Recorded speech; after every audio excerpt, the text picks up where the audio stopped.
Tomamos nuestra Biblia, hermanos, ponemos nuestra mano sobre ella y decimos: la palabra de Dios contenida en este libro es la verdad que acepto creer, es la enseñanza que me comprometo a seguir y es la esperanza que me atrevo a confesar. Nada me impide recibirla, nadie me evitará que la haga parte de mi vida y por ningún motivo dejaré de proclamarla. Estoy aquí para leerla, oírla y vivirla diariamente. Amén. Oremos una vez más. Señor Santo, háblanos por favor, bendícenos. Que nada ni nadie te impida, Señor, trascender nuestra voluntad, nuestros sentimientos, emociones que tenemos ahora, lo que sea, y nos hables. Te lo pido en Cristo Jesús. Amén. Si quieren, se los explico con manzanas. Así se llama el sermón de hoy. Disculpen este nombre. Recuerden que es parte del libro que se llama así, Vive la Gracia. Está basado en la carta de Pablo a los Gálatas. Una carta que ya dijimos es una carta disciplinaria, pero disciplinaria en el sentido teológico. Corintios es una carta disciplinaria en el sentido moral. Los de Corintios estaban portando mal, pero en este caso los Gálatas estaban creyendo mal, estaban desviándose de su fe hacia la religiosidad, el tradicionalismo, y el apóstol Pablo tiene toda la carta exhortándoles, y ahora se llama el sermón, porque ahorita que leamos el texto verán que sí parece que está diciendo eso. Si quieres, se los explico con manzanas. Una clara alegoría que nos permite escoger entre la ley o la gracia, porque ese es el asunto aquí. Miren, les leo Gálatas 4, 21 al 31, dice así. Decidme, ¿se acuerdan? Pablo hace preguntas, que, acuérdense, son preguntas retóricas, porque es una carta, no es un mensaje de texto por WhatsApp, ni es una llamada telefónica, es una carta, de aquí a que les llegaba, y luego que regresaba, ya había pasado medio año. Así es que en este caso, estas preguntas que hace en realidad son retóricas. Para los que no han oído eso, es como cuando tú le preguntas a alguien, ¿quién te va a querer más que yo? O sea, no es pregunta, le estás diciendo nadie te quiere más que yo, pero se lo dices a través de una figura literaria que se llama pregunta retórica, que en realidad la respuesta es obvia. Muy bien, así dice el apóstol Pablo: decidme, los que queréis estar bajo la ley, ¿no escucháis la ley? Porque escrito está que Abraham tuvo dos hijos, uno de la esclava y otro de la libre. Pero mientras que el de la esclava nació según la carne, el de la libre nació por medio de la promesa. En estas cosas hay una alegoría, pues estas mujeres son dos pactos. Agar es el pacto del monte Sinaí que engendró hijos para esclavitud, porque Agar representa Sinaí, montaña que está en Arabia y corresponde a la Jerusalén actual, la cual es esclava juntamente con sus hijos. Pero la Jerusalén de arriba, la cual es nuestra madre, es libre, porque está escrito: alégrate, oh estéril, que no das a luz. Prorrumpe en grito de júbilo y levanta la voz, tú que no estás de parto, porque más son los hijos de la desolada que los de la que tiene marido. Ahora bien, hermanos, vosotros sois hijos de la promesa, tal como Isaac. Pero como en aquel tiempo, el que fue engendrado según la carne, perseguía al que había nacido según el Espíritu, así es ahora también. Pero, ¿qué dice la Escritura? Echa fuera a la esclava y a su hijo, porque jamás será heredero el hijo de la esclava con el hijo de la libre. Así que, hermanos, no somos hijos de la esclava, sino de la libre. Amén. Señor, háblanos, por favor, por esta alegoría. Te lo pedimos en Jesús. Amén. Este pasaje es el pasaje que más identifica al apóstol Pablo con un rabino judío. Él, recuerde usted, antes de convertirse, era un rabino judío. Justamente eso es lo que él era. Él era un perseguidor de los cristianos, pero se convierte y ahora es un predicador del Evangelio de Jesucristo. Pero este pasaje es el que más se parece a la forma de predicar de los rabinos judíos. Él había sido alguien así. Los judíos decían que todo pasaje de la Biblia tenía 4 significados. El significado literal, pues David mató una piedra y mató un gigante, eso es el significado. Un chamaco mata un gigante. El significado sugerido, nadie puede contra un hijo de Dios. El significado implícito, Dios es más poderoso que el Dios de los filisteos. Y el más alto e importante, el significado alegórico. ¿Qué significa eso? Para seguir con el ejemplo de David y Goliat, ¿qué significa eso? Que los problemas, como la pandemia y lo que sea, son como un gigante y que podemos vencerlos, ¿no? Hasta pedradas, porque Dios está con nosotros. Entonces, decían los rabinos judíos eso, que todo pasaje tenía estos 4 significados. Se esforzaban por entender los 4 significados, pero evidentemente el alegórico era la cúspide de la sabiduría, según ellos. Debemos recordar que los judaizantes eran creyentes que venían de la tradición rabínica, así que Pablo decide hablarles en su propio idioma y desarrolla su enseñanza por medio de una alegoría basada en las mujeres que le dieron cada una un hijo a Abraham. ¿Recuerdan? Abraham tiene una esposa, Sara, pero no tiene hijos, es estéril. Ahí se menciona la estéril. Pero entonces Sara le dice, pues toma a mi criada y ten hijos con ella, ten un hijo con ella, y Abraham no dijo que no se negó y tuvo un hijo con ella. Y entonces había 2 hijos, pero uno nació primero, pero no era el hijo de la familia, no era un hijo de su matrimonio, sino de una, digamos, una concubina. Debo decirle, no hay hijos ilegítimos en este mundo, no hay hijos ilegítimos, pero sí hay relaciones ilegítimas. Sin embargo, Dios había prometido a Abraham que le daría un hijo. Por eso cuando finalmente nace su hijo, Isaac, es el hijo de la promesa. Muy bien, Pablo toma este incidente, este evento real, que tiene un significado real. Hay un hombre, Abraham, Sara, tienen un problema, dudan, le quieren echar una mano a Dios, lo cual no fue correcto, y tienen un hijo con la criada, y luego después nace su hijo verdadero. Cuando nació el hijo, Abraham ya tenía 100 años. Así es que sí fue un milagro, fue el hijo de la promesa, no hay duda.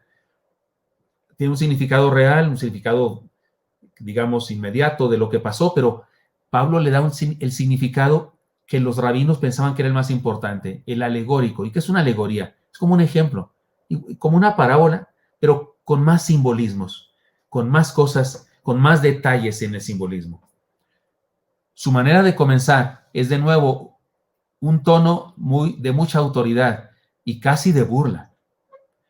No para sus discípulos, los de Galacia, las iglesias de Galacia, sino posiblemente para los falsos maestros que estaban enseñando mal a sus discípulos. Le dice, díganme ustedes, los que quieren estar bajo la ley, ¿por qué no le prestan atención a lo que la ley misma dice? Así lo traduce la Nueva Versión Internacional.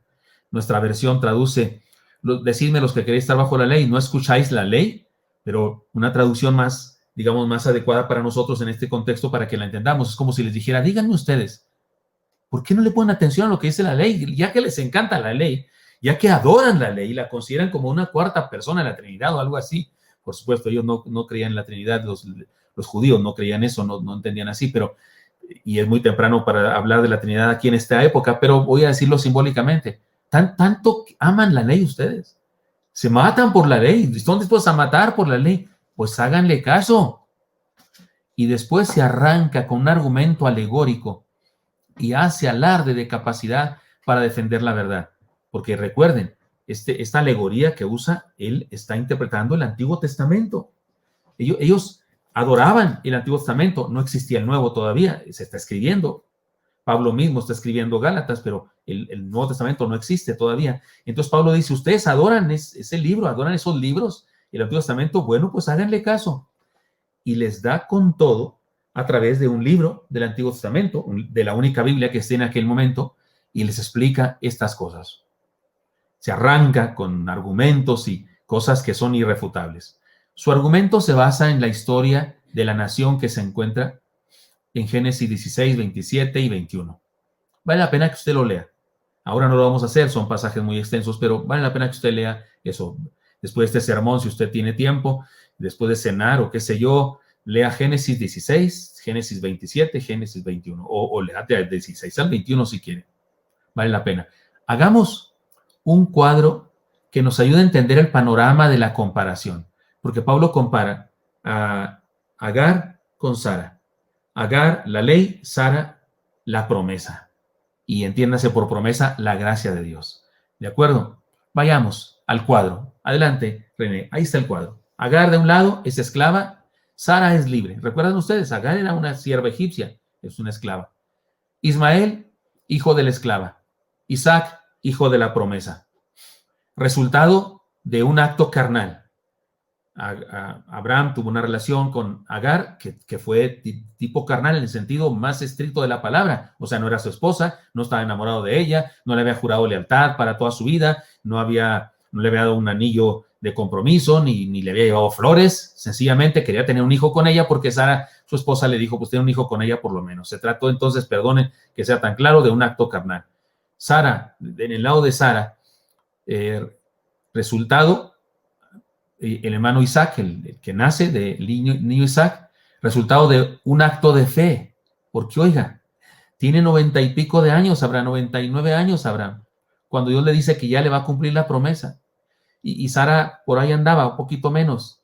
Y resulta que se ríe. Tanto Abraham como Sara se rieron. No solo Sara, siempre decimos que Sara se rió, pero también Abraham se rió. Y hasta yo me río. Si usted me dice que un señor de 98 años, 99, de 90, que me diga, y una señora de los mismos van a tener un hijo, yo también me río. ¿Y de qué? No lo creo. Y se rieron ellos. Por eso le pusieron risa o el Señor me hizo reír.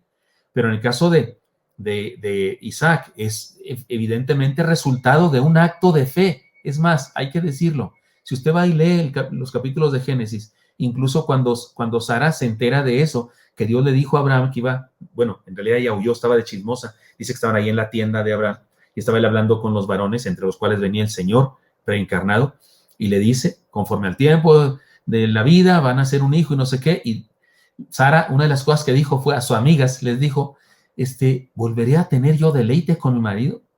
El texto dice incluso que ella ya había perdido la costumbre de las mujeres. ¿De qué estamos hablando? De lo que le pasa a las mujeres cada mes, que tiene que ver con óvulos y con desecho de óvulos, y tiene que ver con el ciclo de la vida. Una mujer, cualquier médico dirá que una mujer que ya no tiene esa circunstancia orgánica, ya no se embaraza, jamás.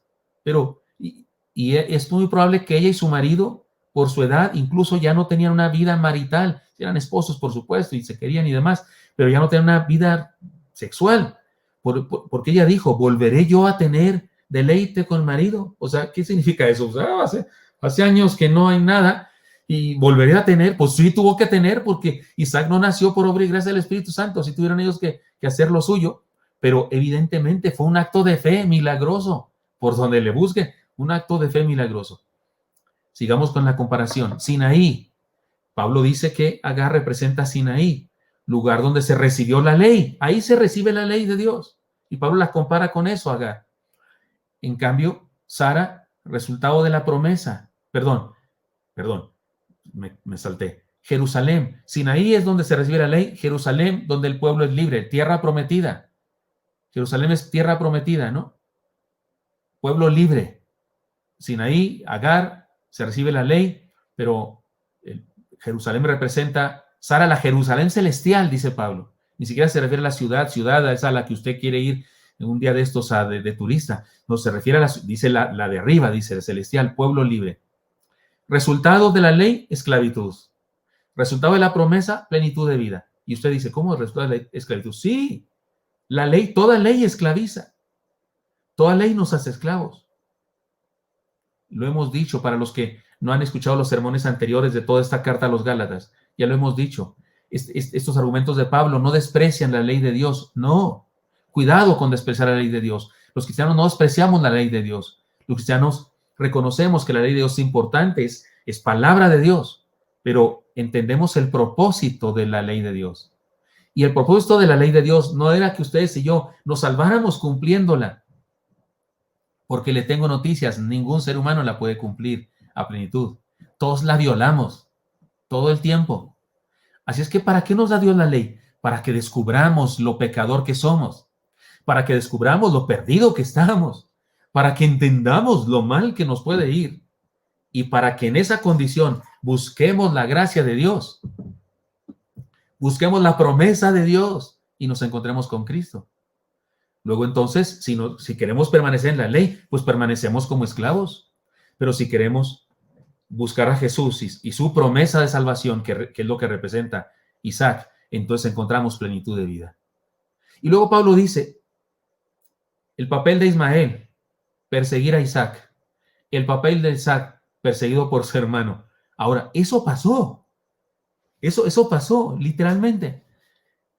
Ismael tenía unos 11 años, algo así, cuando nace su hermano, su medio hermano, porque era hijo del mismo papá, de Abraham, pero eran hijos de diferente madre. uno de la esclava y uno de la mamá, la princesa del patriarcado.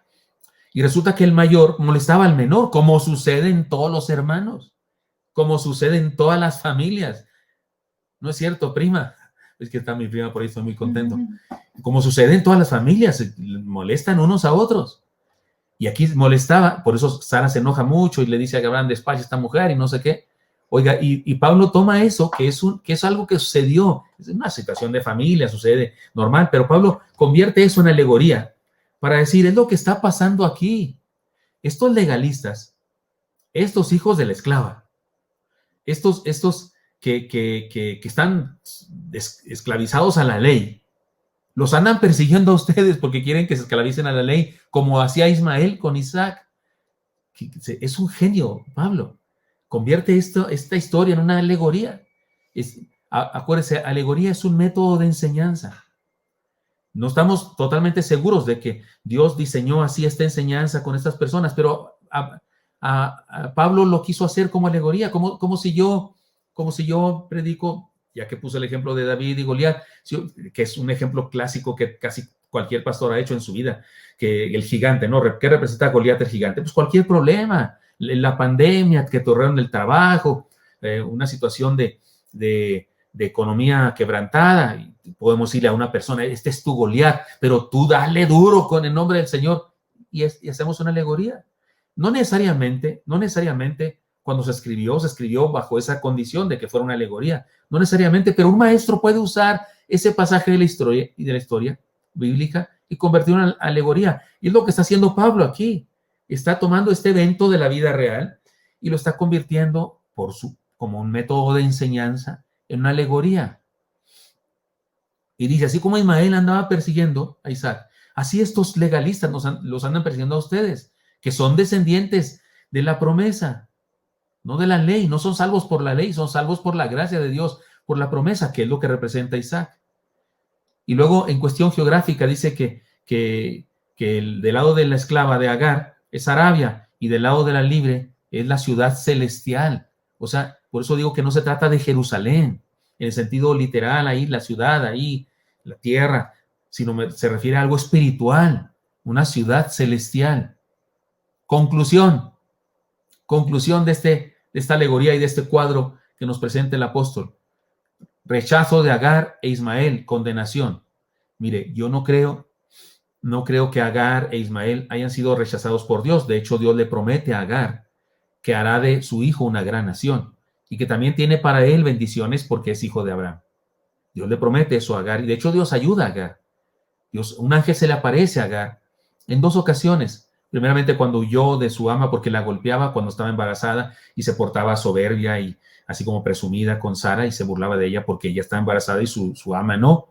Y la corre y huye, pero finalmente regresa. Un ángel la encuentra y le dice que regrese y sea sumisa a su ama y a Abraham. Pero después, finalmente, cuando nace su hijo y todo aquel del pleito, entonces sí los corren para siempre. Y entonces ella quiere morirse, piensa que va a morir, se separa de su hijo y un ángel también viene con ella, la levanta, le da promesa. Y yo no creo que ella haya sido desechada por Dios, pero Pablo, al hacer su alegoría, incluye como parte de la alegoría el hecho de que fue corrida de la casa por Abraham y Sara, lo cual sí sucedió. Yo no creo que eso represente que necesariamente que Dios los mandó al infierno a Agar y a Ismael. No parece que sea así, porque Dios le habló a Agar y le prometió cosas. Pero Pablo, insisto, en su alegoría pone eso como ejemplo.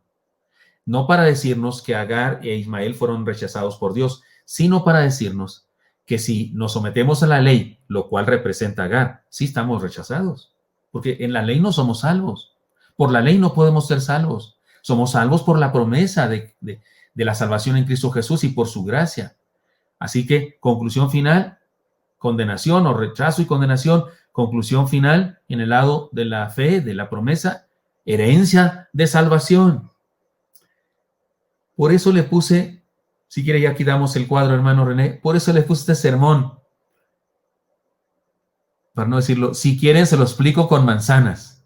Porque al usar esta alegoría, de hecho por eso usamos tantas alegorías los predicadores. Por eso es tan fácil, caemos en la tentación en ocasiones hasta de exagerar de alegorías, porque las alegorías dejan claras las cosas, como las parábolas, como los ejemplos. que se ponen, como las comparaciones, aclaran el panorama, aclaran la enseñanza. Y eso es muy bueno. Pues hagamos un resumen de las enseñanzas que quiere impartirnos el apóstol con esta alegoría. ¿De acuerdo? Y tengo varias enseñanzas y creo que no vamos a poder verlas todas el día de hoy, o vamos a entrarle a ver si logramos en algunos minutos de recordar las enseñanzas y plantearlas aquí. Número 1, se trata de una elección respecto a la clase de vida que queremos tener. O sea, ¿usted con quién se quiere casar? ¿Con Agar o con Sara? No en el sentido de casarse, sino en ya tenían su marido, sino en el sentido de con quién quiere usted, debajo de quién quiere estar, de la esclavitud, de la gracia, de la promesa, de dónde quiere usted estar. Se trata de una elección respecto a la clase de vida que queremos tener. Escoger entre la ley y la gracia, escoger entre ser esclavo o ser libre. Quien hace de la ley su razón de ser, vivirá como un esclavo. En cambio, quien hace de la gracia su razón de ser, vivirá como libre, lleno del amor de Dios. Escoger entre la ley y la gracia es escoger entre un plan imperfecto y el plan de Dios. Como el nacimiento de Ismael pretende seguir la ley, es un asunto imperfecto. Porque recuerde, usted y yo recordemos, no era plan de Dios que Abraham tuviera un hijo con una persona que no era su esposa. No era el plan de Dios. De hecho, por eso Dios no usó la vida de Ismael como el descendiente de Abraham, a través del cual se cumplía la promesa de que Abraham iba a ser padre de multitudes.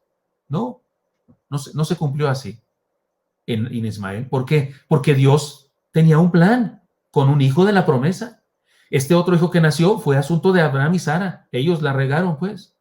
Por eso llamo a esto plan imperfecto. Ahora, no estoy diciendo que la ley de Dios es imperfecta. No, la ley de Dios es perfecta, que convierte el alma.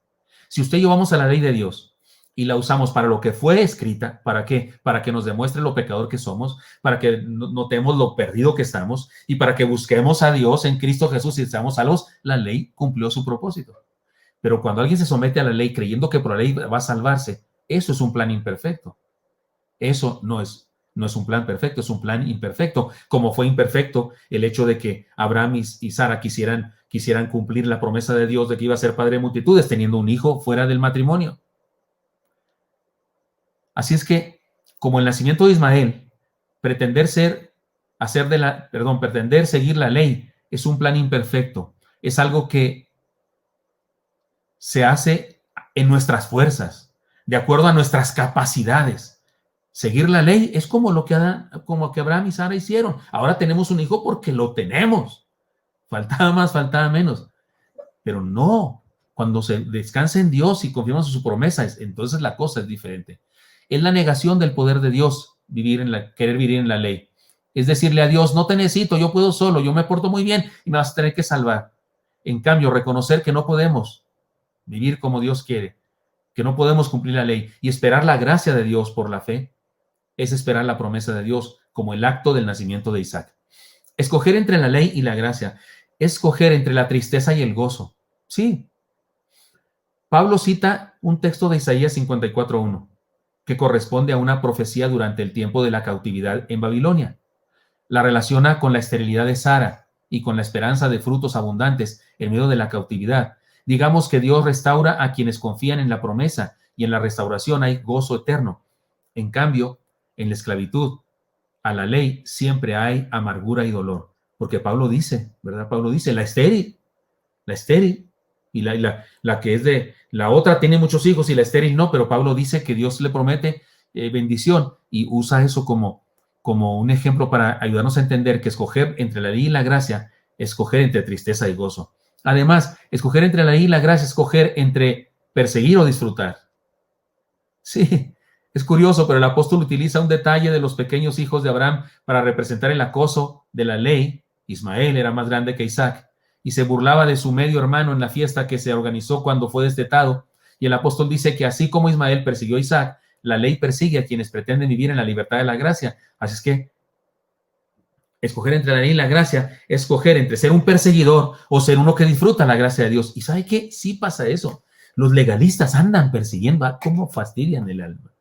Los legalistas así son, los legalistas, los adventistas del séptimo día, los sabatistas, perdonen que uso, pero esa denominación pretende vivir la ley. Dicen que hay que guardar el sábado y que si no guardas el sábado te condenas y que no hay que comer este tipo de carne y este tipo de animales porque están en la ley y no sé qué. Y ya te andan persiguiendo y tú estás en pecado, que no sé, todos los legalistas. Y no solamente los de estas denominaciones, sino los de tu iglesia y los de la mía. Esos santurrones, esos que dicen las mujeres que no usen pantalones y que no usen aretes y que hermana porque se pinta chapitas y no sé qué, te andan regañe, legalistas, tradicionalistas.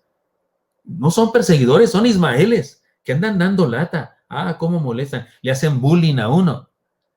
Y Pablo dice, o eres de esos, o eres uno que disfruta la gracia de Dios y que la vive a plenitud. Escoger entre la ley y la gracia, escoger entre ser expulsados o permanecer en Dios.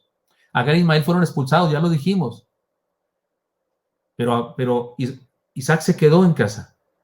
La enseñanza es terrible. Si escogemos la ley, seremos desechados y nuestras vidas se perderán. Si escogemos la gracia, si nos acogemos a la gracia de Dios, experimentaremos la certeza de estar cerca de Dios por la eternidad.